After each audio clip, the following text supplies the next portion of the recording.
And with that, I welcome Tom Harvey. This is a very exciting opportunity for us tonight. Tom is the co-author of the 2009 book, Nonprofit Governance, and is a consultant to a lot of nonprofit organizations. He most recently served at the University of Notre Dame's Mendoza College of Business, where he was the director of nonprofit professional development until 2015. But this lecture he's done before, and he's been very generous to give us his time tonight. And with that, I will hand it over to Tom Harvey. Thank you, Mary Lee. And there are over 40 of us here, so I am thrilled. It's a great statement of what the Notre Dame Club is involved with in the nonprofit community. I do want to make a couple observations before we get into the actual program. One, I am not very sophisticated at putting PowerPoints together. So when you get the name Emeritus, it means you still have responsibilities, but no staff to help you. So as we run through the various slides, you'll see Principle 1, Principle 2, Principle 3, and then it'll say Principle 1, Principle 2, Principle 3. These were 2 workshops that I normally would do in the morning and have breakout groups and so on. And unfortunately, I didn't change it to A, B, or C. However, I also can handle a PowerPoint better. So I did a 1-page summary of all the definitions and a lot of the one-line suggestions I'm going to get to as we go through this program. So I'm hoping you don't have to take a lot of notes. Mary Lee has a copy of that. I have a copy. My email is tharvey@nd.edu. And later in the program, I'm going to talk about board evaluation. And I had one of my staff design one that you can use as a beginning point if anybody feels that's something that would be helpful to your board. Okay, let us begin. I have been working with boards since the early 1980s. I was the national head of Catholic Charities. We had hundreds of agencies. They had boards, and as many authors who have written, people like Lester Solomon, they'll say one of the most important aspects of a nonprofit organization is its board. It's the reason the Internal Revenue Service gives tax privilege to the 501c part of the nonprofit sector. Board members commit their time and don't get paid for it. It's one of the distinctions between a nonprofit organization and a for-profit organization. And yet I can't tell you how many times if I were to go out and do a board retreat and I would ask people to state their mission, they couldn't do it. I'd say we help people, or some generic line, but not something that would tell them. So one of the things that I have dedicated a lot of my time with, and the reason that I co-authored that book with a professor from the University of Michigan, was to get boards to focus on their primary issue and their primary value, which is mission. And that's what we're going to talk a little about. And in my first 3 principles, it's going to be the number 1. So this session will attempt to offer, because researchers are saying, indeed, boards oftentimes have no help. They understand what a budget is. They understand what program activities are. But mission is sometimes vague or outdated, as I'm going to make the point in a couple of minutes. In fact, we'll go to that right now. Here's some of the problems that inhibit boards from being effective. One is called mission drift. I'll give you an example that came from here in Pittsburgh. Pittsburgh, when the mills were all flourishing, was a very ethnic city. At every mill gate, you would find a Catholic church, Italian, Slovak, Slovenian, Croatian, and so on. And soon we also had orphanages that followed those parishes. So we had about 13 or 14 Catholic orphanages, a couple German, a couple Polish, Irish. St. Anthony's was originally an Italian orphanage. And one of them, Toner, which was in Brookline, was founded, and it had the mission in 1891 to help German-speaking orphans in the streets of Pittsburgh not get caught up in Michigan agriculture. because before there were child labor laws, orphans were often abused by being sent into the fields to do the picking. They were small, they had little hands, they could move quickly, and so on. The time went by, and some 60 or 70 years later, with the same mission, they had about 300 boys there, and none of them spoke German. Over half were African American, but more importantly, because we could help any population if it was defined what the needs were and how we were going to take our program to interpret those needs. But what would happen was Cuyahoga County, where Cleveland is located, and Wilmington, Delaware paid $5 a day more.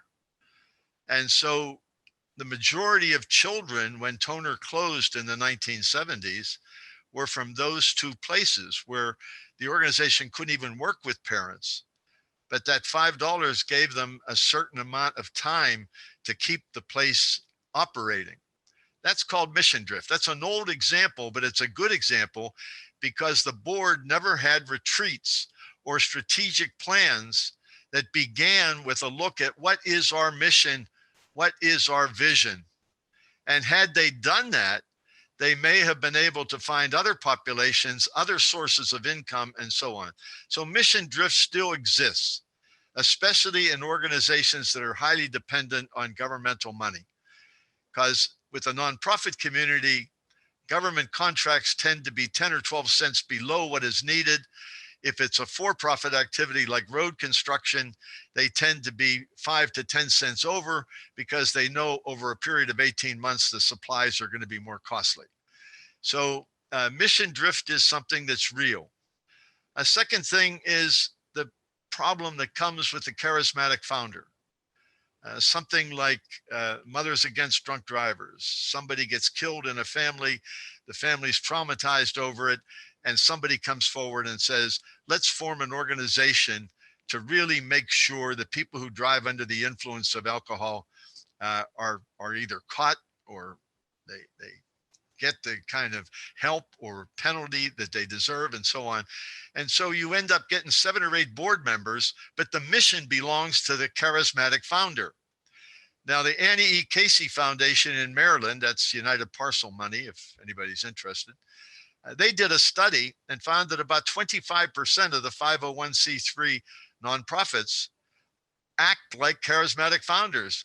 And it was usually when the same CEO was in place for more than 10 or 12 years. The board members would say, our mission, ask Joe. He really fulfills it very well and so on. So there's a tendency for the board to think, I don't have to know mission because we have a CEO who does. Now, I don't have time tonight to go in, but I could give you some litigation that has happened because people quit evaluating their CEO and the concept of mission wasn't owned by the board. And thirdly, and this is more of a process issue, a lot of organizations don't have a formal process to commit to or to recommit a new board.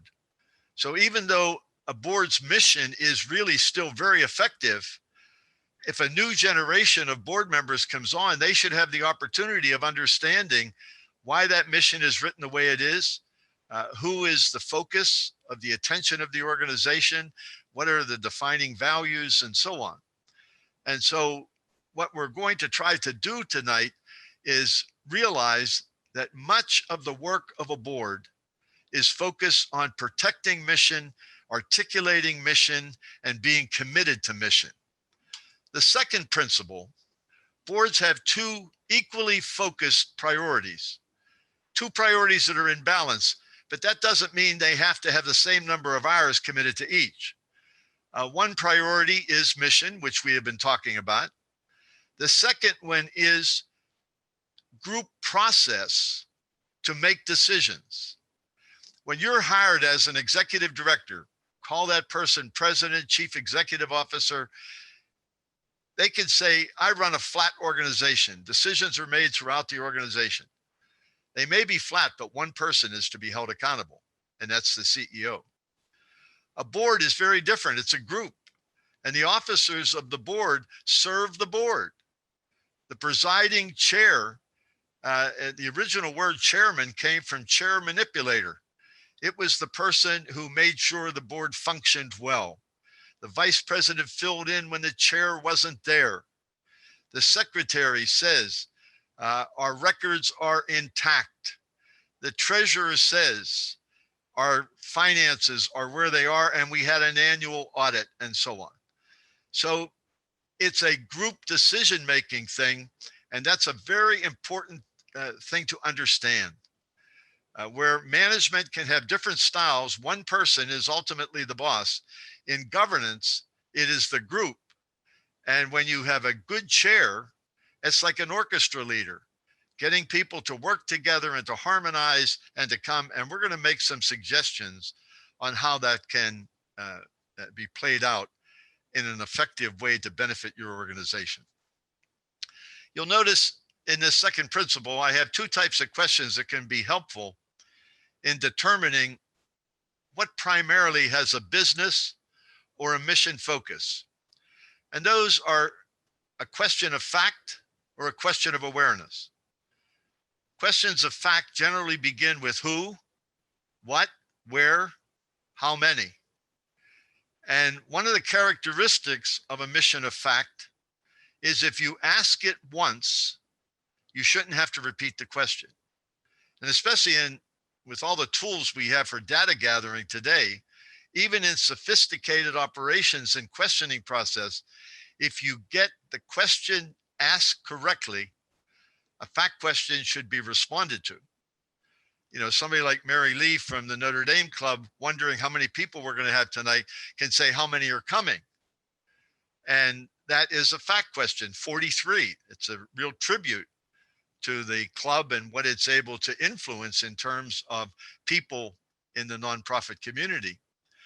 But if each day for a week before, she asks the question, how many are coming? How many are coming? How many are coming? That's no longer a fact question. That's an anxiety attack. And it's very common. Awareness questions. And I remember when I went to several different universities, I took courses such as Human Growth and Development or Psychology 101.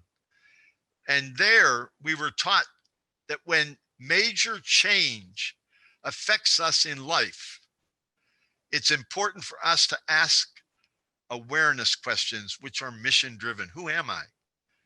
Where did I come from? What's my purpose in life?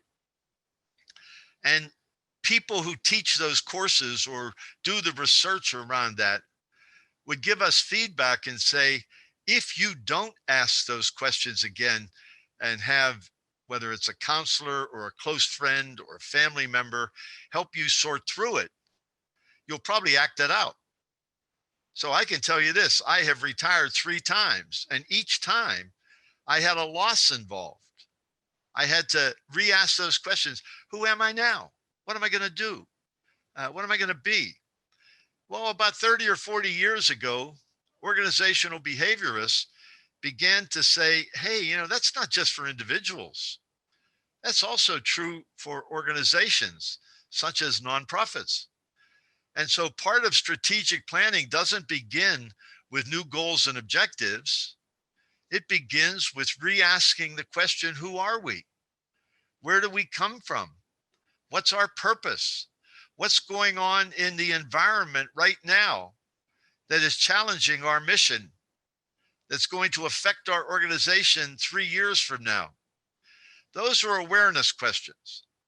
Now, to go back to something I said a little earlier, fact questions can be asked both by management and governance, but from a defining location for it, those kind of questions really belong to board because they go to the question of mission. So that's just a little value statement that might be helpful to some. If people say, well, how do you serve mission? Well, you ask questions of awareness on a regular basis. And I'm going to come to my third principle, and it's going to say, well, if it's all about group theory, do you ever look at it? Do you ever think about group theory? In board process, awareness questions are asked in non-business sessions. So when I said, it's not a 50-50, half fact and half awareness, it might be 90-10. But one of the characteristics of awareness questions, they're usually not asked in a business setting. As I went through my organizational life, my adult life, I wouldn't serve on organizations that didn't have an annual retreat at the beginning of the fiscal year. And it could be, depending on how many people were on the board, it could be 3 hours, it could be 5 hours, it could be a whole day. But the purpose of the day was to re-ask the question of who we are. What's going on in the environment that is going to challenge our organization to either continue to be that or to adapt to some other reality that is taking place. So a strategic plan begins with a revisit of the mission and vision, an annual retreat, usually done at the beginning. Now that's going to be an important background piece, if you agree with it, as we move in to the concepts of group theory. Boards function as group decision makers. Therefore, my principle 3 holds they will be benefited by the principle of group theory. Some of you say, I never heard of the principle of group theory, so I'm not sure where to take it. So I'm going to give you some insights into it. I was trained at Columbia University in social work, and even though community organization and planning was my major, I did my 28 hours a week of placement at Long Island Jewish, and they were a wonderful place to have an internship. And so I had to do group activities with retired people who had settled in the community, and I had to do family therapy. So I actually got some opportunities to read some theorists that I may not have read otherwise. One of those was a woman named Virginia Satir. She started to write around the middle of the 20th century. I think she died in the 1980s. Her basic principle said that all groups, no matter how young, how old, how mixed, what genders they are, they must solve the problem of authority before they'll have sufficient intimacy to function well together. Now, I'm going to give you some definitions because both of these words are used in multiple ways. Authority is often identified with hierarchy, bossism, having the ultimate responsibility. Intimacy is often romantic in its vision. So Virginia Satir's definition of authority was basically that everybody in the group gives a role or responsibility to everybody else in the group. And it's not always friendly. I worked early in my life here in the Pittsburgh area at Gilmary Home for Girls out near the airport. And we had 60 gals who were there in their teenage period. They came from 2 different sources. If they had been abused, they came to us through child welfare. If they refused to be abused and they ran away, then they would become truants and the courts would get them and they would come to us as statutory offenders. We didn't separate them. There were 15 girls to a cottage. We didn't separate them. But I used to go up to the cottages at night and play pinochle or go down to the gym. I was a lot younger then, and roller skate with the girls, no problem. And one day I'd come out of my apartment and I'd look up and I'd see a broken window. I could almost predict that a girl had been sent home the night before and a new girl was there. They were renegotiating the problems of authority. I'm going to translate that in a child welfare setting because people are more comfortable looking at it in that context than they will at their local board meeting. And then I'll make some examples. There's 15 girls watching television. Who changes the channel? Who picks what they're going to watch? That's an issue of solving authority. And the girls will solve it. Who's the brightest? Who's the prettiest? Who's the one that can fix other girls' hair? And so on. You put one person out, another person in, and that has to be renegotiated. And when you're dealing with teenagers, it's not as friendly as it can be with adults. Now, an example in boards, somebody skips 2 meetings and then comes in and reopens some subject that most of the board thought was solved. That means they didn't deal completely with the problem of authority. Now, you have solved the problem of authority when people are willing to work together and you don't get that passive aggressive activity of people skipping or just finding ways to be resistant to where the group is going. So those are the 2 principles that were developed by Virginia Satir while working with children. But some of us began to look at boards, particularly unpaid boards, because the incentive is basically, I hope you realize you're doing something good for society or for some particular group. So those 2 definitions are important. And on that sheet that we're going to give people as a handout, you'll find the examples all spelled out for you. So you don't really need a whole bunch of it. I jumped back too far. Group theory. And I wanted to skip some of this. Now that we have gotten to this point in our presentation, Mary Lee, are any questions coming in? Not right now. No, everybody's just Okay. glued to you, Tom. Okay. Well, I just want everybody to know that we're shifting now into what would have been the second workshop. So the main workshop is that a board in the nonprofit community has its primary focus as mission. If any of you have read John Carver, and I don't agree totally with a lot of Carver, but I respect him a lot because he was one of the first theorists, he and his wife actually, to begin to write essays and so on and do research on how boards could function better. And one of their principles that is very strong is the hiring of the executive is the most important decision they will make. And therefore, much of their focus on the board is the interaction with that. And there's a lot of truth to that, but there are other things that pertain to policy, namely the financing of the organization, the audit to make sure they're living within the principles of what they say they are, and that they represent whatever communities either have a cultural affinity or a geographic affinity or something to make this group identified with service to the community. So we have given you that definition. We say it's not hierarchical, but indicates, and this is the definition of when you have solved it.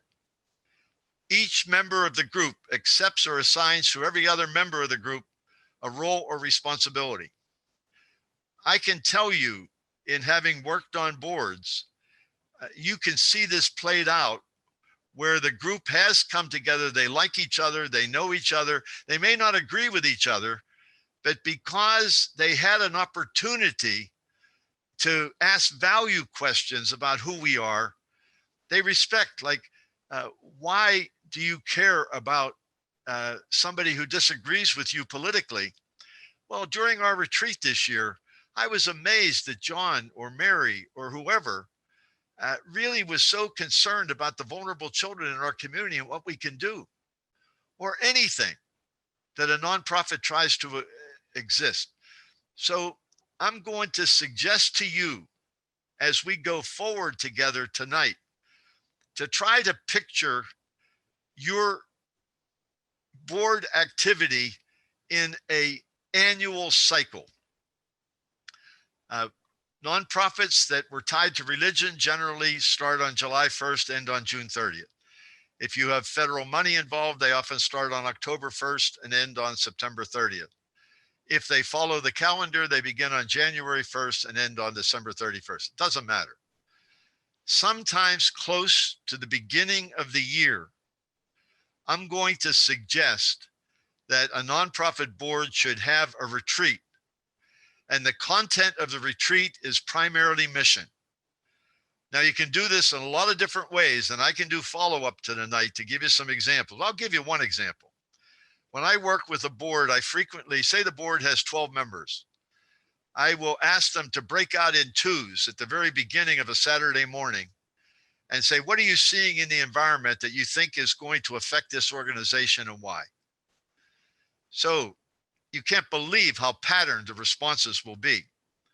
Now, several good things happen as a result of this. A lot of people won't speak to 15 people, and you get quiet people who are sensitive and thoughtful, and you lose their input. Everybody can talk to one person. And so after they take 10 minutes, that's all, 15 at most, and they summarize, they might come back with 4 or 5 things that concern them. Might be demographic change. In South Bend, near Chicago, Chicago had 1.8 million Latinos. Well, the presence of a Latino put a new consumerism, but it also put a lot of cultural things on organizations so that they would adapt to it. I did one of these in a place like Reno, and 10% of the population was new every year. And so some of those things become very important for organizations to do, and they see it in the environment. So you get demographic changes, you get financial, always concerns about finance and so on. And you'd be surprised how predictable they are. Then I break them and I get staff to help me put them into 3 or 4 categories, maybe 7 or 8 observations. Mind you, everybody can have an observation and not be challenged. As soon as you start saying we should, then you're moving to conclusions, and that's when you renegotiate the authority, if you will. So Tom, we do have a question, go if ahead. I may break in. We've got a member who wants to know how Virginia defines intimacy. Oh, I'm sorry. I should have gone on. It was this concept of having each member of the group accepting and assigning to every other member of the group a role of responsibility. In other words, it doesn't tell you to change, but now I know why you do those things. I'm comfortable with you. I know because you had a child die in one of our foreign wars, that even though it's not on our agenda, the chair will tolerate maybe 2 minutes or something from that, but not from another person, because the group has gone through a cycle of appreciating the values that drive the organization and why people have chosen to be identified with those values. And so intimacy is, and there's the definition, each member of the group accepts or assigns to every other member of the group a role or responsibility. Okay, and I put the example from child welfare before. It does not mean romantic, but respects each other enough to want to work successfully together. Follow up? Excellent, thank you. No, we're good. Okay. I'm going to, as we move into some specific suggestions, I'm going to have as another principle, this is principle 2.2, always rely on good systems over good behaviors. I can't tell you how many times I've worked with a board and they'll say, oh, we just had the greatest year because Mary was our chair and something happened. Well, actually, she understood without maybe knowing the terms, good group dynamics. And they probably did some icebreakers. I mean, I can tell you, whether you go to school or a new work and people sit in a circle, one of the things they're doing is negotiating the authority issue. You know, why am I coming to graduate school at this time? This has been going on. And so you learn the values that people you're going to be sitting with in a classroom for a couple years. And that's just an example of what Virginia Satir was talking about, but it's also true of nonprofit boards. And particularly if nonprofit boards don't meet regularly, then they have to find other ways, and that's what I'm going to be looking on now. If you can get good systems, and so one of my systemic recommendations is going to be a manual on how your board functions, so that when new people come on, They know how proposals are made. They know how committees are appointed. They know what opportunities are there. They know what hours are expected, how many times a year, and things like that. Just putting everything into a small manual can be so helpful in letting people understand what's going on. But if you have your retreat close to the beginning of the fiscal year, and then you begin to go through 12 months, the final event can be what we call a board evaluation. Now, I had over 400 chief executive officers of nonprofits over 10 years come to Notre Dame for 4-day seminars, and I would ask them to rate their board and so on. And it was very interesting that only 42% of that 400 plus chief executive officers had boards that evaluated themselves. Now, every board should evaluate the executive director, and even if that person is doing a wonderful job, they don't deserve only to hear the negative. They should hear they're doing a wonderful job. But one of the main responsibilities, as John Carver points out in his observation on boards, is for the board to hire an executive, to evaluate the executive, and if things didn't work out, to terminate the executive. So that's a major activity of the board, which becomes very important. It's also a good activity, and I have a sample. I had a friend of mine in child welfare prepare it. When I was on the board of Catholic Health East, which was 79 hospitals in 11 eastern states that have been founded by Mercy nuns, Divine Providence sisters, Franciscan sisters, and they put it together. When they did that, they had to go through some issues of, what is our value statement and how are we going to maintain that? So we began our cycle with a retreat, and I'm going to get this a little more specific later. They also designed the meetings that people don't want to just do business. So if you can look at your year as a retreat, giving people an opportunity on a value level to bond, then you want to do things that keep that dynamic going. One of the examples I would suggest is have larger committees rather than smaller ones, because it brings the concept of group together and further understanding people. I can't tell you again how many times I would work with a board and one person would be on the personnel committee. And I'll say, why just one person? They'd say, well, we now have a personnel manual, so we just monitor that. Well, I suggest they have one committee for financial and human resources, so that the committee has 4, 5, or 6, and get people that aren't on the board yet that have an interest in some of these areas to come, so that when they meet, they're keeping that sense of the retreat going in addition to the business of the organization. If you meet for breakfast, have donuts and coffee. If committees meet in the evening, have wine and cheese, unless you have an issue with alcohol. But basically, what that does, and people come 10, 15 minutes early, what do you think they're talking about? Not always the organization, their families, or something that they're COVID, or something they're concerned about. They talk on a level of values, and that bonds people. When you're the only person on a committee, there's no sense of process and so on.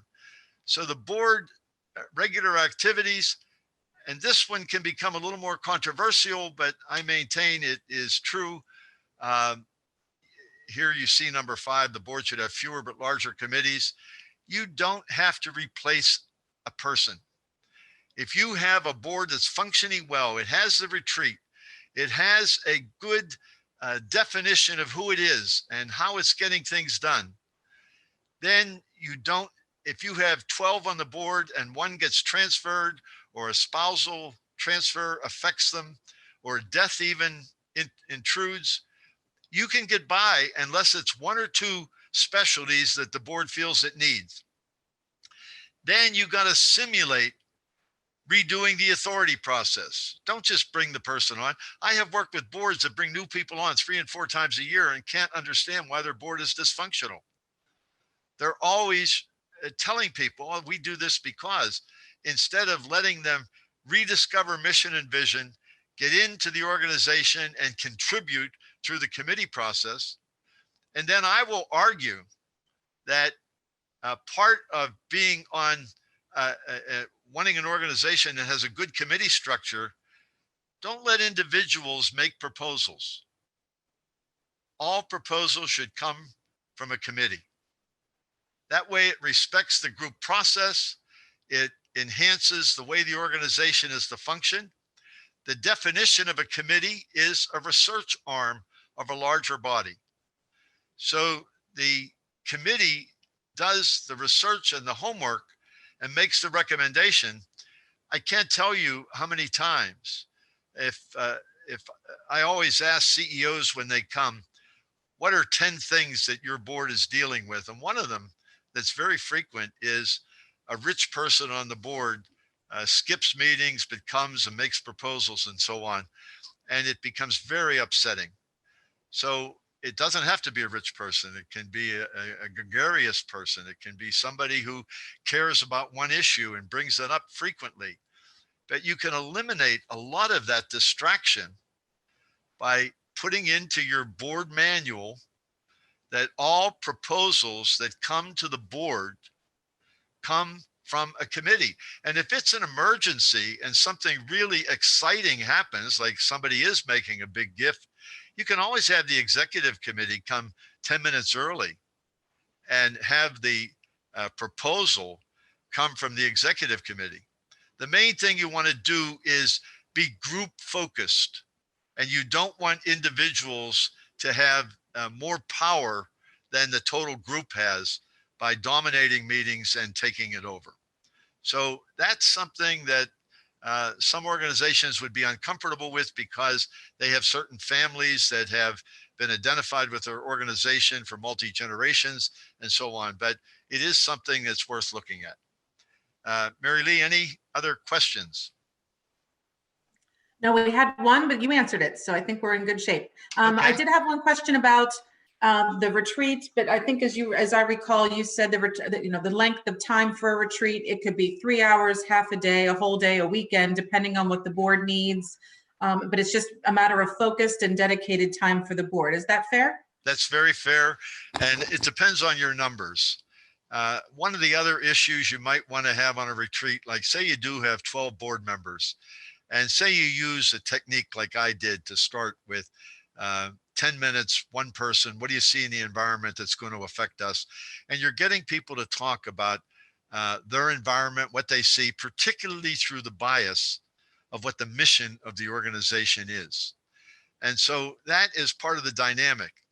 Well, it's okay when they get back and you debrief them, a board of 12 will probably have 36 to 40 suggestions. And then, as I said, you break them into demographic issues, financial issues, leadership issues, whatever. And there will be 3 or 4 that won't comfortably fit. And just say, we're going to put these on the parking lot because they came from the group. So you don't want to ignore them, but you also don't want to be bogged down with them.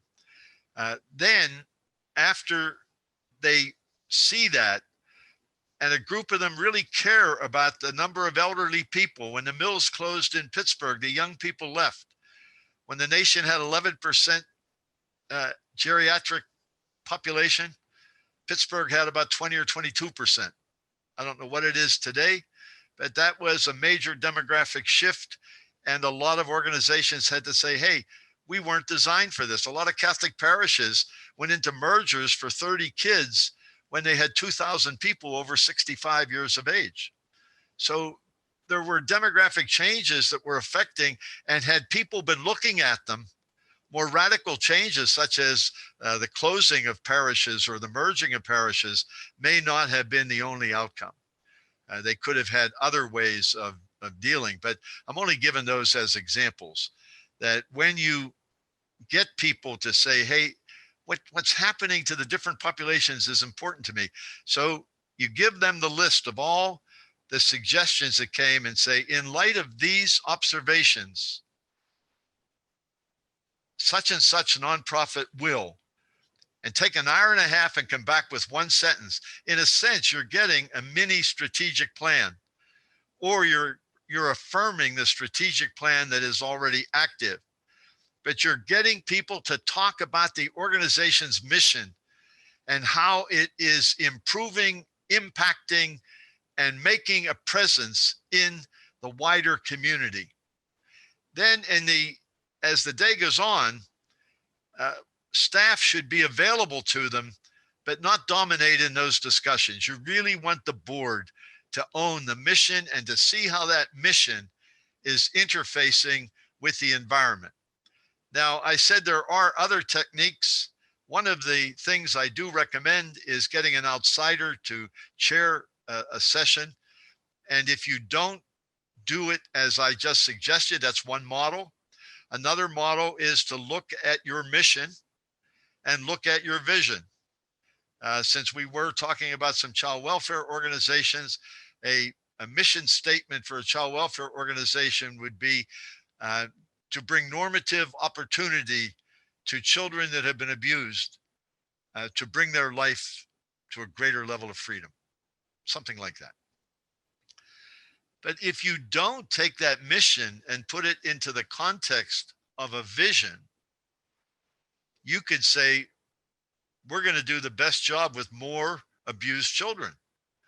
So a vision would be an Allegheny County without child abuse. Then when you're dealing with some of the mission activities, what have you been learning from working with abused children? What are you learning that schools could use, or congregations could use, or schools could use?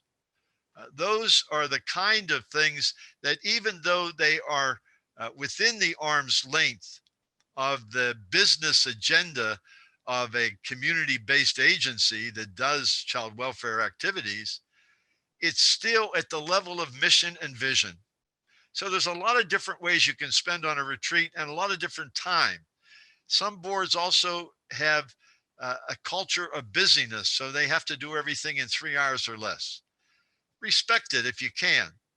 If you got 20 people on that board, it's pretty hard to stay within 3 hours. Give everybody a chance to participate, because I'm going to argue that the retreat is much more important than any other single meeting. Maybe some proposal came out at another meeting, but in terms of getting a process together where people come to respect each other, understand each other, see each other's values, and we're going to reinforce this with another couple authors that have some suggestions that will bring it home. But I'm glad I went back to that, Mary Lee, because some people don't have retreats because they're a little nervous about having them. You can usually get people that can help you facilitate it from United Ways. They often have people that have been trained. Some universities have it. Believe it or not, some campus ministries have people that have been trained in group process and so on. So just keep it in mind. Once you begin to look, you'll be surprised how many resources your community have, especially a city and a county as large as Pittsburgh and Allegheny County and the surrounding area. Okay. Thank you very much. Yes, okay. sir.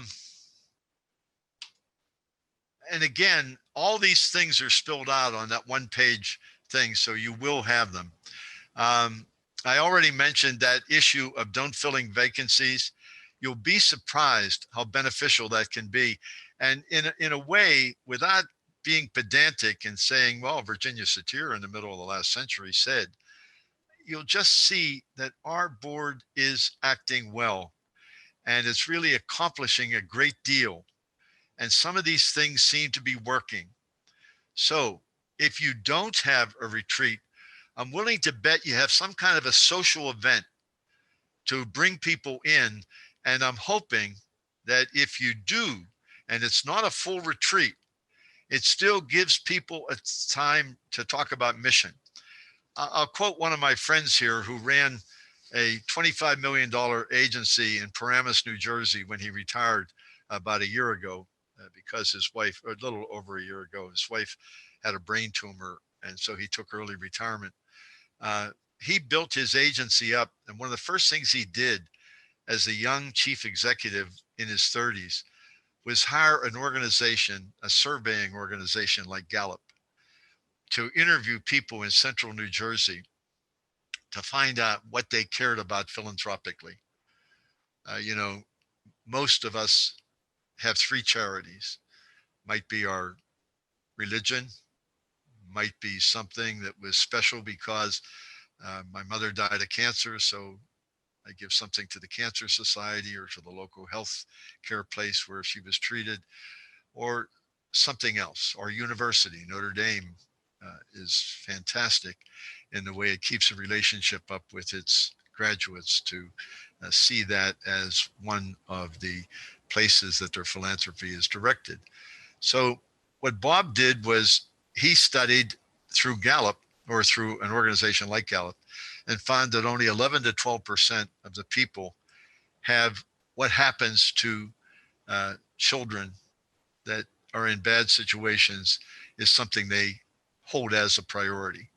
So 11 to 12%. So he built a lot of his outreach for board members from people who came from that cohort of 11 or 12% of people who are really concerned about children's abuse. And as a result, instead of, a lot of the CEOs that would come to Notre Dame and take our workshops, one of the things they would frequently say about their board is the board doesn't like to be involved in fund development. They don't want to have to ask. Well, they don't necessarily need to. That's a different workshop that we can talk about. But one of the things that is important, if you change the paradigm so that you get people who are in that cohort of 12% who care about children who have been neglected or abused or hurt in any way, then they're comfortable in telling people why they're on that board.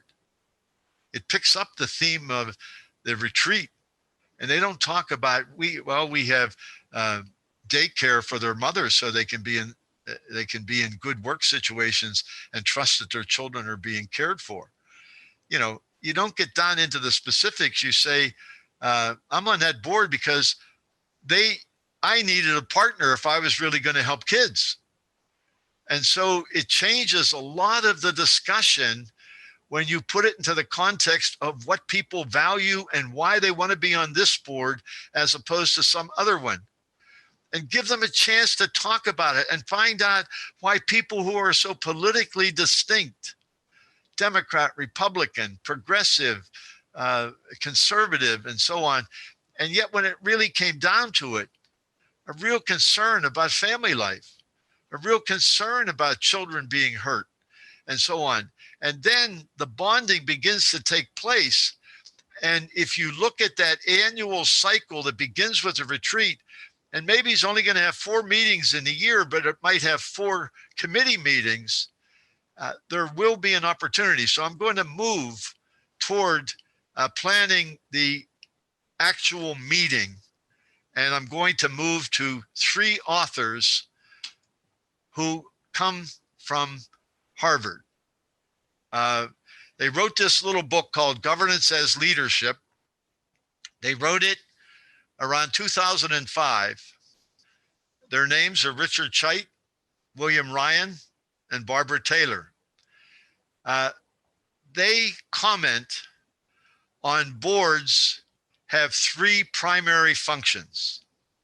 A fiduciary function, which is this year's budget. A strategic discussion, which is looking at the environment to see what kind of issues are out there, good or bad, that may affect the organization and demand its mission be adapted or embrace it or whatever. So strategic is something that's very important at the retreat, but it's also something that draws people to be on boards. It's not just the internal stuff or the work stuff or the balancing the budget. I mean, how many people go home from a board meeting saying, we balanced the budget, it was the best meeting I've ever been to? Well, maybe an accountant or two. But in general, people go home from a board meeting and say, you know, I'm so glad I'm on that board. You should hear what's happening in our community and how our organization is dealing with it.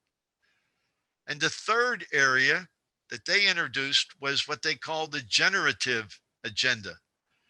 Now, I had never seen that word in a board description of board responsibility until I read this book, Governance as Leadership. By the way, it's published by an organization in Washington, and originally it sold for $85. So I don't like people to feel they have to go out. You can buy it often on eBay if you're interested in it. But it's a kind of a thing that actually could fit into a board retreat. If you open the question beyond some of the bigger questions that I ask, and that is, how can we improve our group dynamic? How can we get into this? Now, Ryan, Scheidt, and Taylor argue that most people will spend 50, 70% of their time dealing with the fiduciary. But if they have an opportunity to have a strategic discussion or a generative discussion, they will go home and say, you know, I'm so glad I'm on that board. They've got the eye on what's happening. They see the kind of things we're going to be dealing with shortly, and so on. Generative. It's mostly a value. A lot of organizations don't have a list of values. In the Catholic Health East, the sisters all came from religious orders that had some charisma that was a value statement about why they existed. The Mercy Sisters came from helping the poor of Ireland, and so the issue of preferential option for the poor was frequently in the kind of value statements that described the work that they tried to do. The Franciscans, picking up on St. Francis, were relational. All of nature, all of the world. There's a certain integration, which is beautiful. The Sisters of Divine Providence had a sense of hope, kind of like the miracles of Jesus. You know, Jesus couldn't touch every blind person, but he touched a few and they got to see. Now, that would have been a cruel thing to all blind people if that was all that he did. But every time he did that, Jesus also made a statement that blindness isn't the last chapter in the human book. And the same thing, the Sisters of Divine Providence, they may not be able to heal everybody in their hospital or in their various social ministries, but wherever they act, they hope that their people represent hope, a new reason to embrace life or embrace certain aspects of life, like raising a family or going to school or finding a new job or whatever. So as a founding member of that board, I was part of a group that asked the sisters, do you want us to adapt your charisms to carry on? They said, no. If we're going to have a new board, and we started with 15 and reduced it to 12, it was a $5 billion a year operation. They said, you should come up with your own. So at any rate, we identified 7 values. And they did pick the option of the poor. And they had human dignity. That whatever we did was supposed to respect human dignity. And so it went on like that. Well, every time we had a meeting, in our materials would be a list of those 7 values. And if you were a committee chair, we had 4 meetings a year, 2 face-to-face and 2 by teleconference. And if you were the chair, you were supposed to get those 7 values out and say, hey, Jerry, when you made your proposal, did you feel you were respected? And you know, it was amazing how nobody ever tried to duck those 7 values. They became part of our behavior. And while it didn't come from this book, Governance as Leadership, it's a good example of what the generative agenda is. Now, you don't have to have both. But what these people are suggesting is, in the course of a year, you'll probably only have 7 or 8 proposals. And that's what the committee structure is supposed to be working on, you know, whether it's the finance and human resources, or if it is a program and whether or not you're going to move into a new direction, a new constituency to serve and so on. You'll probably only have 7. And so this is another little tip. I'm getting into some of those very specific items now. Minutes are a pain in the neck. When I took over Catholic Charities, they used to have 3 meetings a year that went from Friday night till Sunday afternoon. And people would make proposals on Sunday afternoon that rubbed out things that people come up with on Friday night. Because another problem we had was I had 33 board members, 26 were local executives. That's not a board. That's a membership group solving membership problems. So it took us 3 years of strategic planning to reduce the board to 20, and only 5 could be local executives. So we could have marketing people and legal people and philanthropically trained people to be on the board and to handle the kind of policies that we needed. So later, when we got a little more sophisticated in the way we handled that, we created a book of resolutions. And I highly recommend, even if you don't take a lot of the other stuff, you're a small organization that you don't think can afford a retreat, or you don't have a venue that's appropriate to it, and you can't afford to rent one. This is something everybody can do. When we used to have 3 days of meetings, you couldn't believe how thick the minutes were. If you put a book of resolutions together and say this year, 2021, January was the first meeting, 1/21, be it resolved that the board of such and such passes a resolution to have a budget of 2.3 million in this year. And if you want to, you can either have a lawyer do it, or you can have a talented organizational theorist do it. You can put whereas, and why the committee is suggesting that we go up 300,000 this year, because we're expanding one of the departments because of what we've seen in the environment and so on. So the first resolution will be some kind of a budget. Second resolution, hiring a new person to become head of such and such a program, and to look for somebody who has this particular background and so on. I'm not going to go through it, but at the end of the year, you might have 7 resolutions. A board makes group decisions that affect the policy of the organization. And so you don't have to have resolutions on how to hold people accountable when they're traveling. That's a management issue. So when you're dealing with board issues, I'm going to suggest only the largest organizations are going to have more than 7 or 8 proposals. Next year, 2022/1, be it resolved that the and so on. What you can do after 5 years is, in a little binder with 3 or 4 pages, see all the policies that have been made year by year without having to go through page after page of minutes. You still have to keep minutes, but they can become an archival document once you take the proposals out. And also, a lot of organizations put way too many words in their minutes. You don't have to say who said what. And when you get to the proposal, the committee makes this proposal, whereas, be it resolved. And that becomes what goes into the book of resolution. So that might help some of you if you are spending too much time on your minutes, or you can't find when the organization had a policy for such and such. You got a book of resolutions and it's been in existence for 8 or 10 years. It's amazing how fast and what was going on in the community, because the whereases will have that, and why the organization chose a particular way to go. So I just wanted to put that out on the floor because I personally found it very, very valuable. And so it might be equally so for you. And Tom, we have a couple of questions if you have a moment. I do. First, Terry asked, is there an ideal number of board members for a smaller sort of private charity board, sort of like a family foundation?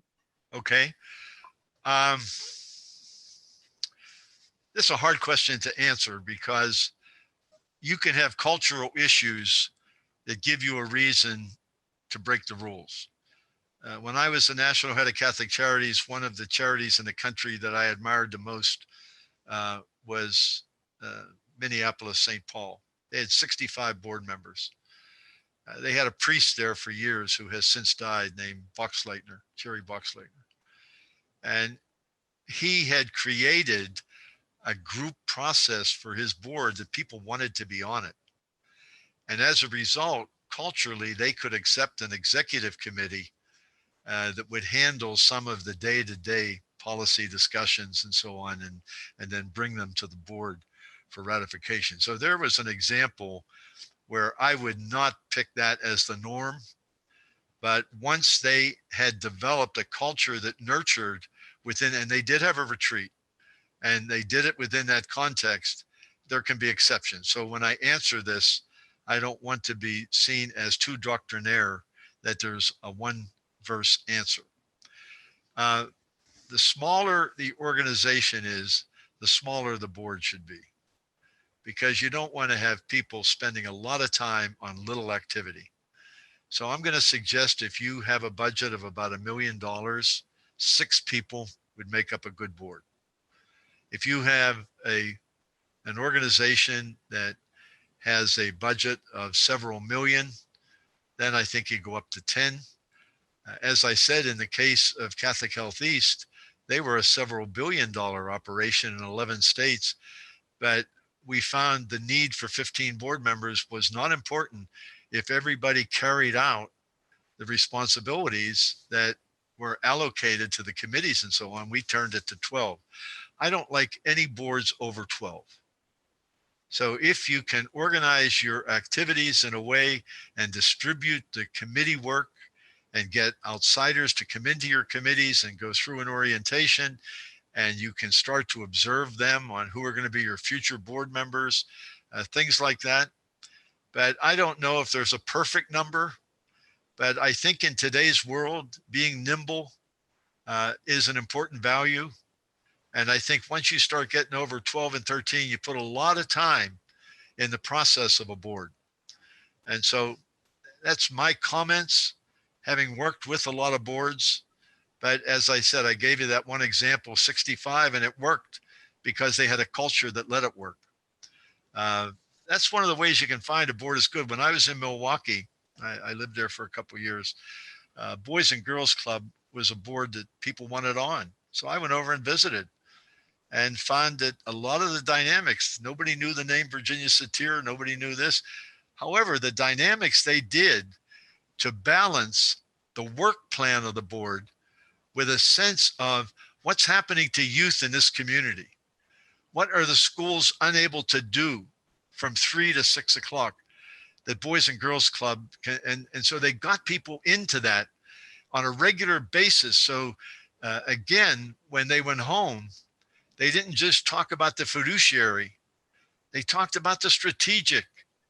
They talked about the value of giving youth the opportunity and to be able to be generative in the way they did that. So some of these things, what we're doing in a session like tonight is giving you some handles to justify. Some organizations don't need the handles because they had some kind of a charismatic event or a charismatic leader that had the social ambience of the group in balance with the work agenda of the group, which is what we said the two functions of a board primarily are. And again, to go back to some of the language I used, fact questions are important to values too. And they can be both management and governance. But awareness questions really do take you to mission and vision. And it is primary. Now, does that mean that an organization can't once a year have staff day? And as half of staff day, instead of dealing with accreditation or some other very work specific activity that benefits the organization and the people who make up the organization, that they can't have that opportunity? Yes, they can. I mean, that would be silly to say they can't. But the point is, it's actually of the essence of a board member because a board member is supposed to frame mission, own mission, change mission, challenge mission, and have it as the integrating principle that makes them a group. Any Great. others? I do actually. A follow-up to that. If it's a small startup, is 3 people too little? That too No, few? no. As I said before, you don't want to waste a lot of people's time. The main issue is, are all 3 of them focused on mission and not the charismatic founder? Mm-hmm. That would be one thing I would look to, because so many organizations began of one person's vision and then the other people become followers. You really want to get the volunteers to own that mission and to be out there. And if 3 people can do it and can do it well and can raise the money that is needed, it's okay. The other reason, in today's world, organizations have more board members sometimes because of the philanthropic demands and not necessarily the work demands or the mission demands. So I don't think there's a perfect answer, but Mm-hmm. I certainly think 3 can do it. I think I would probably favor maybe 5, but again, I like groups. We also have a question about the retreat. And can a retreat be as effective virtually as in person? We're going to get some feedback on that. I don't know the answer to that. I mean, you people are sitting there looking at a PowerPoint that was originally developed, and that's why I only have a few slides for people to be face to face and to break out into little groups and stuff. Now, if we all became more sophisticated with Zoom, there are breakout groups. But again, it does take some training to learn those kind of things. I think when the pandemic is over, uh, we're all going to do things differently. I think the concept of shopping, I look at my front door and I see Amazon almost every day. And then I see my wife heading down to the post office, returning things, and she's shopping. Whereas in the old days, we'd go to Kmart or wherever and have that experience. So I think we have to learn what works. I will tell you this, though. When we were on the national board of Catholic Health East, that was one of the best boards I was ever on, by the way. And I was on the independent sectors board, the National Assembly board, and some of them were terrible. They had 48 people in the independent sector, and it was dominated by academics. It really wasn't a balanced participation of the whole sector, and Catholic Charities belonged primarily because they led the way on protecting tax policy. So it was an important discussion, but the process, I mean, I could have skipped a meeting. Nobody would have known I skipped it. I have kind of an internal uh, moral guide that says, hey, if you said you were going to be on that board, go to the meeting, and then I'd go home and have to have a drink. It would be so poor. But I do think the Zoom is helping us. But if you are unable to have a meeting, or if distance gets in the way, or if time becomes an issue, have a teleconference, not a email discussion. Because if you're going to be a group of decision makers, at least a conference telephone call, or even something like the Zoom situation where you have chat at the bottom, you have to have interaction so that people can say, I had a chance to comment, to elaborate on that, or to criticize that. Once you get into emails, a lot of that gets overlooked. So I favor teleconferencing or anything that can be interactive over anything that is just passively giving people something to review and to say yay or nay. Okay. So I don't know where Zoom is going to take us completely, but I do know I taught a course at Notre Dame. And when I went there, in fact, I'll tell you this, since many of you have a Notre Dame background, I ran the oldest business degree at the Mendoza that Father Hesburgh founded in 1954, the same year that the Internal Revenue Service coined the term nonprofit, which in a capitalist society, by the way, is a terrible name. But you have to use it because the government's using it. Some people use voluntary sector, sometimes independent sector, community benefit sector. but it is the nonprofit sector. In 1954, Father Hesburgh founded the first graduate degree at Notre Dame, and it was called the Master of Business Administration, but participation was limited to nuns and brothers who ran hospitals. In 1954, 30% of the hospitals in the United States were run by religious. And so the original MBA, for 13 years, they were the first women to come onto the campus in big numbers. Over 1,000 nuns came to Notre Dame in the summer in the 60s and 70s. In the late 20th century, there weren't very many sisters left. And so they only charged, they changed the name back in the 60s, and then I changed it again in the beginning of the 20th century to Nonprofit Business Administration, Master of Nonprofit Administration, MNA. One of the reasons for that change was they had a task force study and said, should it become a track within the MBA?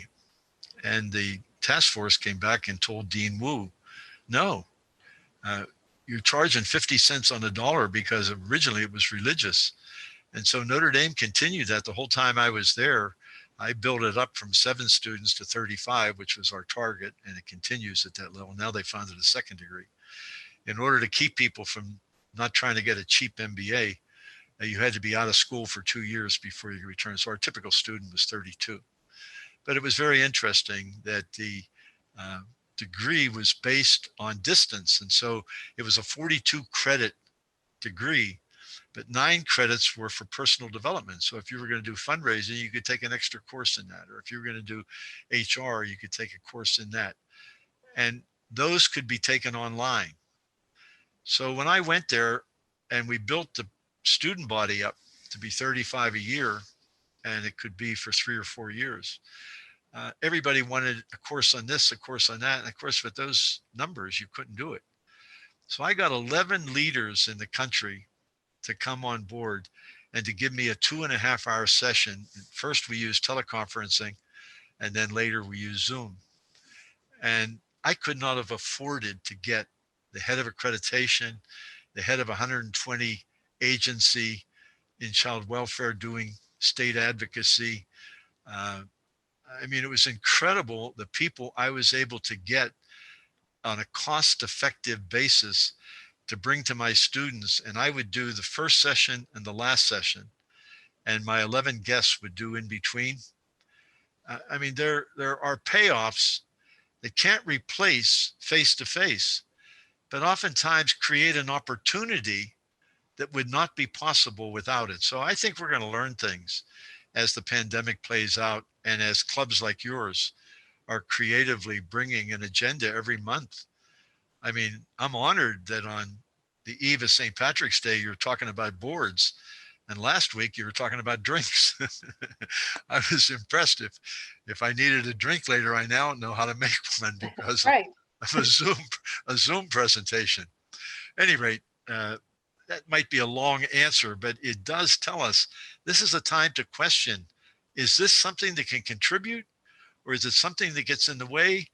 If you're in a county, you can have regular meetings. If you're in a state, that can even be a challenge. So who knows where Zoom's going to take us, but I know if you do it well, it's going to be effective. Thank you. And then finally, we have another question about defining the term generative. Can you do that for us, please? I think if I were to guess from my knowledge of English, generative means bringing life. And so I think life is identified as a value thing. So fiduciary means being committed to the program, financing, and mission of the organization. When people were pulled, they found that was the least thing that drove them to want to have meetings. So this question lets me go to the last thing I wanted to address. And my colleague that co-authored that book, John Trotman, he actually has a consulting business to help organizations lay out their meetings. But a basic layout that can be helpful to people is to do something that is pro forma, so you don't spend a lot of time reading the minutes or this or that. You know, they sort of have this quick agenda that includes the minutes. And say you have a big fundraiser at the end of the year and a task force has been formed to work on that. And they didn't meet during a particular period between board meetings.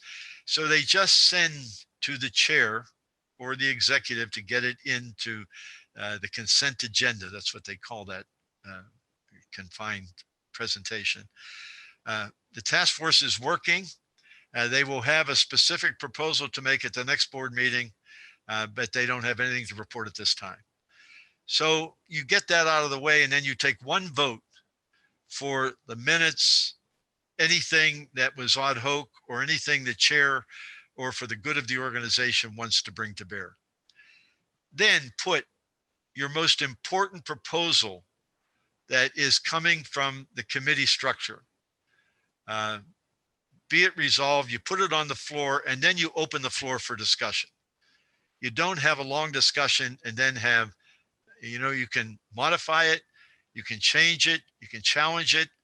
It's coming from a process where, you know, 20% of the board or 25% of the board has already thought this through, and they're bringing you their research. So you're not going to cavalierly say, I don't like it. I mean, maybe you don't. Every once in a while, it's going to need to be said, but that should be rare. And so while everybody's still fresh, you deal with that. Then you put the executive director's report in so that everybody is brought up to date on some of the things they should know about. And an executive director's report can be long written, but it doesn't have to be long in oral presentation. It can be bullets of 5 or 6 things that all the board should be aware of, and then they can get a written text that can be done. And to be quite honest, in today's electronic world, there's no reason. I can't tell you how many CEOs send their board members a Friday memo on some of the, you know, quick and dirty things that have happened that he or she feels the board should be aware of. And then Chait and Barbara Taylor and Bill Ryan, they suggest either, not both, have a 10 or 15-minute strategic discussion on something that was raised during the retreat or something that has been in the headlines that somebody can make a connection and so on. The generative agenda, and perhaps I wasn't clear about this, the generative agenda for Catholic Health East was to take those 7 values, not necessarily to mime them or just mouth them, but did our meeting show the human dignity of every other person in the way we dealt with it? It sounds corny, but it really doesn't. I mean, people hold themselves into what they said and that they care about these people who have committed so much time to having good health opportunities available to people. That would be a generative. But a lot of what I described about the retreat not being program driven, but more value driven. Why has there been so much abuse in our community? And, you know, I can say this because I came out of human services. Human services had almost no child abuse. Even in religion, a place where love is taught and lived, and not just Catholic, a lot of religions. It was at the pastoral end where there was no accreditation. I mean, in a typical child welfare agency, 2 people take the child to the dentist or to take them off campus anywhere. So there are ways to not say, I don't trust anybody that works here, but I want these children to be put in a position that even though they have been traumatized in the past, we're not going to put them in a position that they even have to be thinking about that. So those kind of things. I'll give you another Bob Jones example in Paramus. He serves a community that has one of the richest subdivisions. I think it's called Ridgewood or something like that. It's right next to Paramus. And it has some of the richest people in the United States. Many of them worked in the World Trade Center, and 36 of them were killed on 9/11. And Bob, because he kept his ear open and he'd talk to different pastors, would say, boy, more of my parishioners, they said they can't sleep at night, or they're getting up in the middle of the night and watching TV, and people didn't go to work. They don't want to go over to Manhattan and so on. So Bob went back and had some discussions about what's going on in the environment. And in a sense, that was a strategic discussion, but it was also generative, because their agency was identified with child welfare. They had a lot of daycare, community-based services and counseling, and they had what was called community education, which was both their fundraising and their constant interpreting for the public what they were learning because of dealing with people who had gone through some traumatic situation. So what Bob did, he opened his agency 7/24 for about 3 months, so that when people had insomnia, they could come down. And while they thought that agency was only helping poor families, he had nuanced many of his counselors to get a crash course in grief counseling so that they could be available to the community. And all kind of good things happened as a result. A constituency of donors came forward. He was able to strengthen his relationship with a lot of fundraising in the community, because people who found the agency and realized what they were doing didn't realize how much good they got because of that. So sometimes a strategic discussion, a generative discussion, not only brings people to say, I love being on this board because of these values and what we're accomplishing and the good that's being done. And it doesn't have to be in a bragging way because it's structured into your meeting. A person gets home and they don't say, hey, that was the best meeting we ever had because we passed the budget. Yeah, the accountant might say that.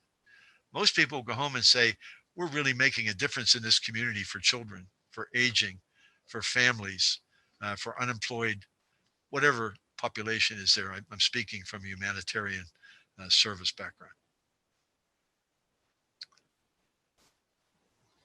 Thank Mary you Lee? very much. Yeah, thank you very much.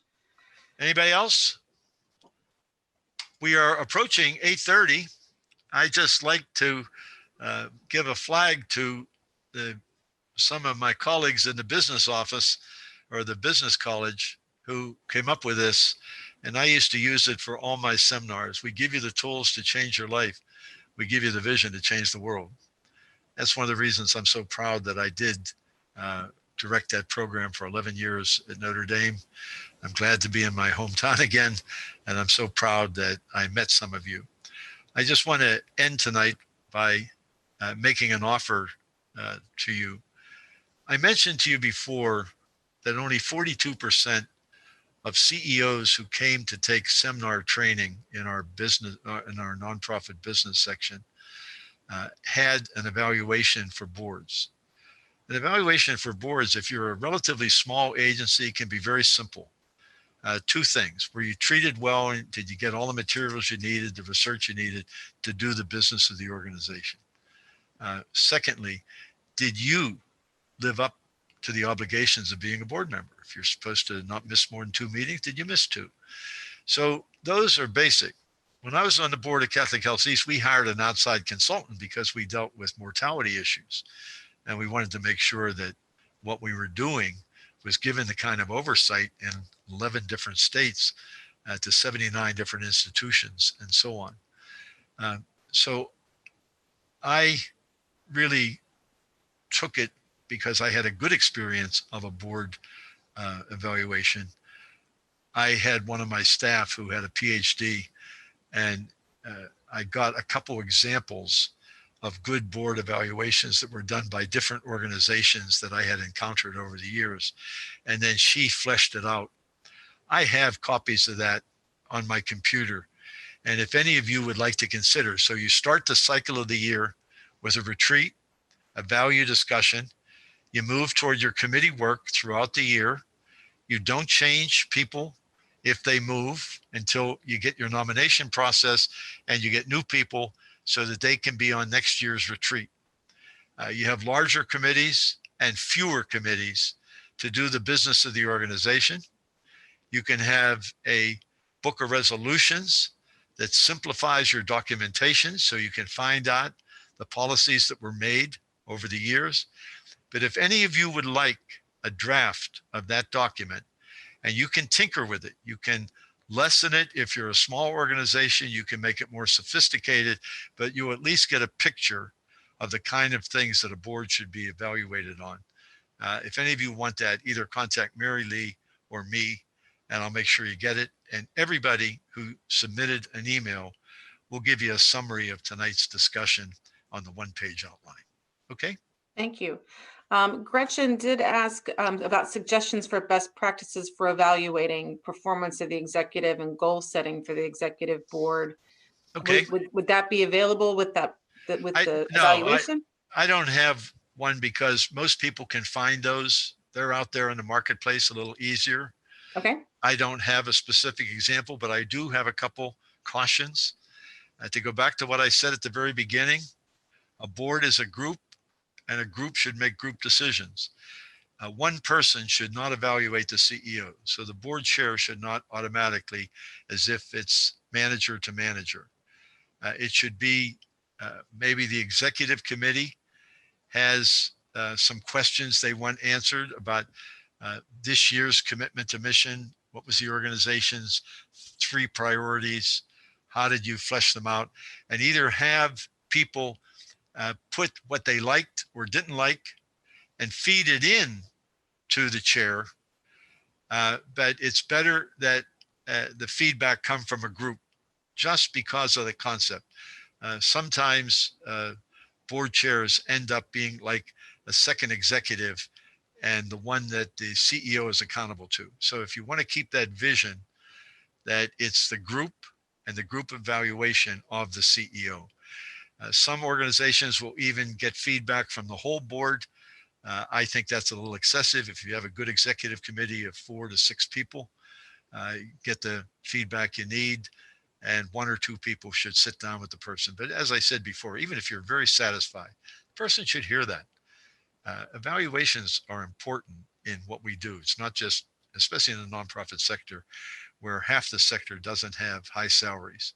The other half, universities, health systems, philanthropy, tend to, but breadlines, human services sometimes don't. That feedback becomes very important. It's not just an accountability issue, it's an affirmation. Well, Tom, thank you so very much for your time tonight. I know lots of folks found a tremendous amount of value in what you were able to share. So it was an honor to have you on. Thank you very much. Thank you to all the participants for joining us tonight as well. I will provide copies of things. I've got email addresses. So the couple of documents that Tom mentioned, I will make sure to get out to the group. And if you have any other specific questions, certainly don't hesitate to reach out to me through the club. I'd be more than happy to continue this discussion in the future. Okay. All right, Tom, thank you so very much and have a great evening, everybody. Good night, everybody.